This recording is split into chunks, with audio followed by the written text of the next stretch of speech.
জয় বাংলা, জয় বঙ্গবন্ধু।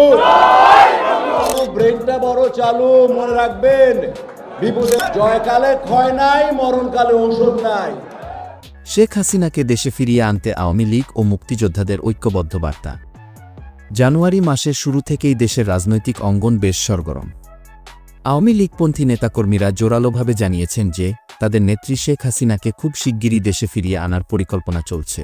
তারা দাবি করেছেন এই অবৈধ সরকারকে ক্ষমতাচ্যুত করতে এবং ইউনূসকে উৎখাত করার জন্য তাদের দল সর্বাত্মক প্রস্তুত। অন্যদিকে বীর মুক্তিযোদ্ধা কাদের সিদ্দিকী তার অবস্থান পরিষ্কার করেছেন। তিনি বলেন, আমি কিন্তু এখন বিএনপি দেখতে পারি না। কেন? বিএনপি খালি সরকারে যাবার চায়। চালের দাম তো বাড়লো, তেলের দাম তো বাড়লো, পেট্রোলের দাম তো বাড়লো, একদিন রাস্তার মধ্যে সিট হইয়া শুয়া পড়লো না। আমি ব্যক্তিগতভাবে বিএনপিকে পছন্দ করি না। তারা শুধুমাত্র ক্ষমতায় যাওয়ার জন্য রাজনীতি করে। দেশের উন্নয়নের কোনো লক্ষ্য তাদের নেই। তিনি আরও বলেন, আমি বঙ্গবন্ধুর সৈনিক।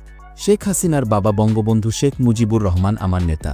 তাই শেখ হাসিনাকে দেশে ফিরিয়ে আনতে যা যা করা প্রয়োজন আমি তাই করব।